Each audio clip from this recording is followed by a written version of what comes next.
As we're anticipating the status of this case, it's important to inform the court that from Ms. Reed's perspective, we have affirmative claims that we intend to bring on her behalf. Those claims stem from the same facts that are at issue in this case. Those claims, Your Honor, are against parties that are not in the litigation at this point, including the Massachusetts State Police, Lieutenant Brian Tully in his personal capacity, Sergeant Yuri Buchanan in his personal capacity, Michael Proctor.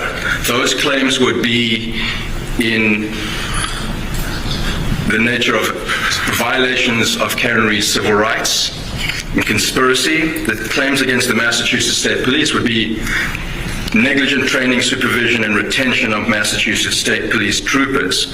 We also intend, Your Honor, to bring claims, affirmative claims, against Brian Albert, Nicole Albert, Matthew McCabe, Jennifer McCabe, and Brian Higgins, who were the occupants of 34 Fairview Road in Canton on the night in question.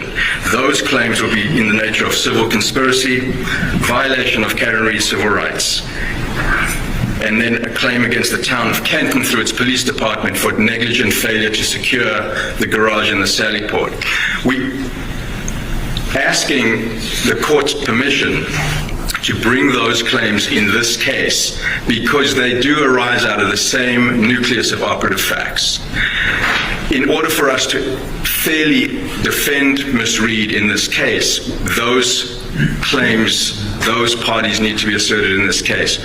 What we'd like to ask the court's indulgence for is we have a proposal of how to bring those claims in, given the voluminous nature of this case. That would be 10 additional parties coming in. To do that, we would be alleging that the individuals in the House diverted attention away from themselves towards Ms. Reed, that law enforcement then acting on that diverted attention away from her, because the people in the House were either police or police adjacent who were socially and personally connected. Then they collectively conspired to ensure that what happened in the House was not explored and investigated.